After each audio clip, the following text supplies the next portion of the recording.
Well, hello and welcome back to the channel. Thank you again for tuning in. We are back on the Broads. We are at Richardsons, Stalham, once again. So we're going to give you another walkthrough. This time it's on the Commander 5. Now we've been on it a week, so we thought we're best off doing it at the end of the week. That way we're giving you a walkthrough stroke review. Now the boat is a little bit over there because there's still people milling about.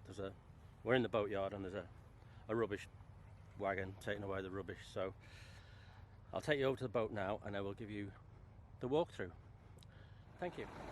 Now this is the Commander 5 to be precise.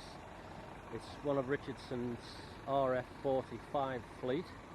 She is 45 foot long, 12 foot wide. She has an air draft of 8.6 and she's been absolutely fabulous boat to handle, to be on. She's been amazing. I'll show you both sides, port and starboard. She sits lovely on the water. She looks fantastic. When you watch other Commander boats go past, she's lovely. I'm going to take you on up the steps at the back. There's 2 steps either side, there and there. This is the window in the back cabin. Now this window opens and it's quite convenient. We loaded all our luggage through that back window. When you moor up a stand, very easy to get on board. Very easy. Up the steps onto the upper deck. Now this upper deck has been an absolute godsend to us. Absolutely fantastic. There are 2 sun loungers. This is a sun lounger. There are another sun lounger there. There's the upper helm. The upper helm is quite basic. It's quite basic upper helm. It's got an oil temperature gauge, water temperature gauge, oil temperature gauge, and your speed limit. Over here is the horn, the engine start, and the engine stop. The throttle is like most throttles on these. You know, it has the upper bow thrusters on the top, very easy. It's literally switch on and use it as normal bow thrusters. On top deck,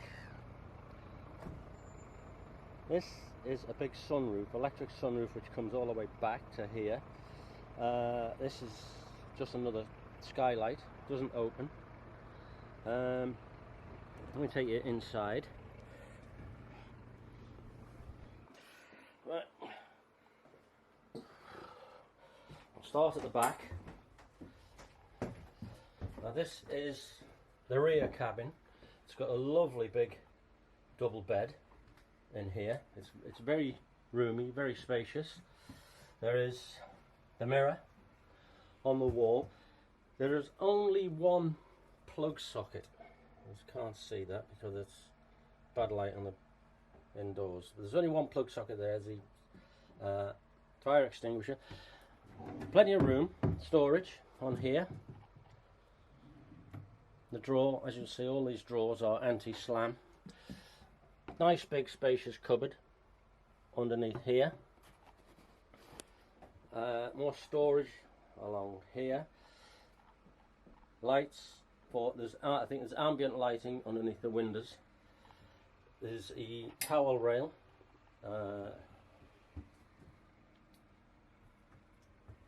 There's a TV in 2 of the bedrooms on the wall. The head, pretty much the same as every other head. You know, the showers work fantastic. Yeah. Now that's that window I was telling you about where we load the gear in and out. There is a lovely big wardrobe storage space in here. So that is, I'd say this is quite roomy. We've had a complement of 6 on board, and we've never got under each other's feet. None of us are particularly small, slight. There's plenty of cupboard space in this, the walk through to the galley. 3 lovely big drawers. Lovely big drawers for storage. This is the middle bedroom. Nice towel rail. Another roomy head. I think this one is actually the most roomiest head out of the 3. I thought it would have been the smallest, being the smallest bedroom, but it's actually, I think, the roomiest. Again, another big cupboard, wardrobe stroke cupboard. Every room has a thermostat, heating control. Now this mirror is in a little bit of an awkward spot because this is in the way, but it's for me, for a man it's not that bad. For a woman, they like to get across, don't they, you know, so this door, I'm going to take it out this way. This door opens up, and that is the head where I've just come out of. So you lock this door, you lock that door, it then makes this middle cabin into an ensuite. Now the beds look a little bit awkward because your feet tuck under there, but it's plenty of room. Me and my wife have slept fantastically in this room. The beds do split, so it can turn this into 2 singles. It's like what they call a scissor bed. We've had it as a double. Every room has these little hooks, coat hooks. We'll go forward now into the saloon. This is the main electric panel. Once again, we don't touch any of that. There are also battery cut-off switches or whatever are under there. What's it say? Battery isolator behind the door.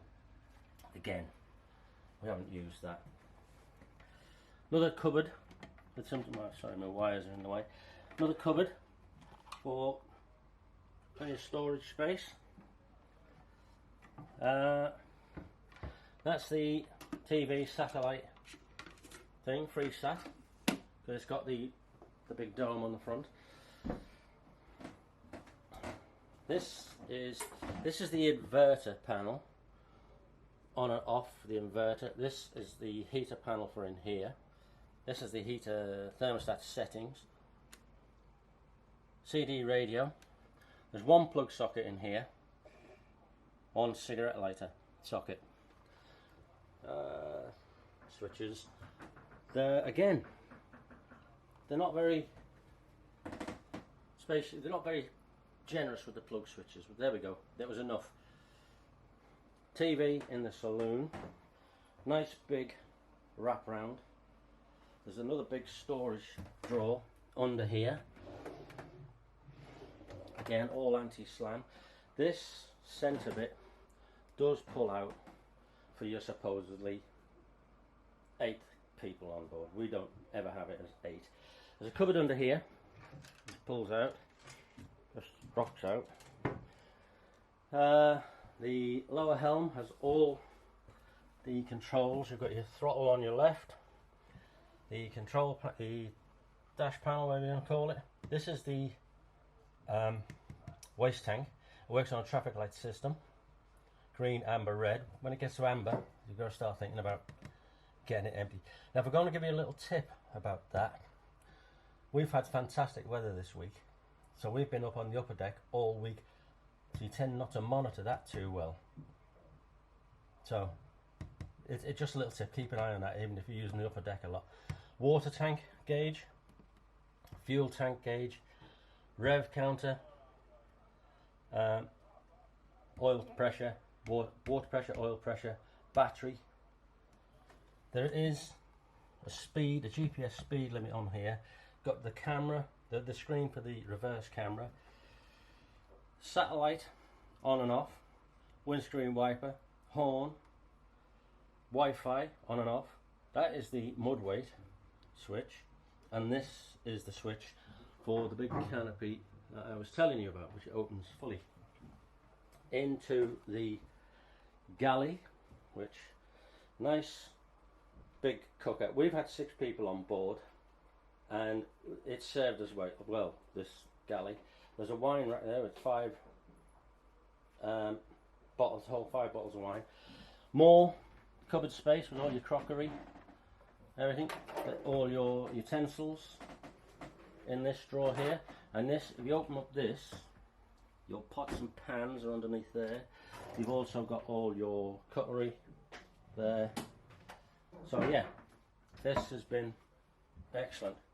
Cups, wine glasses in this one, ordinary glasses in that one.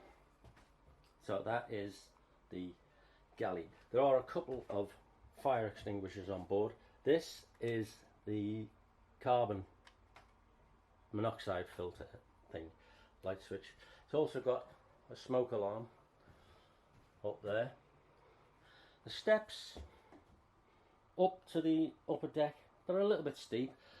We've all managed very, very well. Microwave is, as you can see, that's under the helm. Microwave is there. Another big, massive storage space under the helm, underneath the microwave. Into the forward cabin. Now these, again, are scissor beds. Now the couple we've had have moved it across to make it into a double. We've just done it like this so you can see it's scissor beds. So that will make a double. Telly on the back wall. It has lovely ambient lighting on the window. I don't know if you'll be able to see this. All the ambient lighting on the windows. Plenty of lighting in here. These have a fly screen and a blackout screen on the skylight. There is a lovely big wardrobe there for storage with another drawer underneath, and as you will see, all anti-slam doors on everything. Again, there's only one plug socket in here. There, mirror. Okay, what else can I say? All the rooms have these nice little coat hanger. Now this, I think, is the smallest head. Everything's there, everything worked fine. Now my niece's husband is a big lad, and he coped well in there, so I wouldn't let that worry you too much. Back out into the forward cabin. There's a guy called James Fraser, and he's done an absolutely fantastic walkthrough on the Commodore. Now, I can't remember what the difference is between the Commodore and the Commander. So, if you look at James Fraser's walkthrough, it's pretty much the same as this. Now, review. Would we have this boat again? As I say, we've had 6 on here. Would we use this boat again? Absolutely yes. This has been a lovely boat. I definitely wouldn't have 8 on here. We've had a complement of 6 on here, and it's worked fantastic. We've all not got in each other's way. It's been great. It's been a lovely boat. I hope that's been helpful. This is the Commander 5. So yeah, I think we're just about to do the paperwork, because I say this is the end of the week. So I hope that's been useful to you. Would I recommend you come on this boat? Absolutely. Would I recommend bringing kids on this boat? No, not at all. No, not very small children anyway, because them stairs at the back getting up, if they fell down there's nothing stopping them. They're in the water. So we would use it. Adult boat, yeah. Kids, I wouldn't. That's a personal thing. So there we go. I hope that's been helpful. And yeah, if you're coming taking out the Commander 5, you're going to love this boat. Have a great holiday. and we'll see you again. Thanks very much. Bye bye.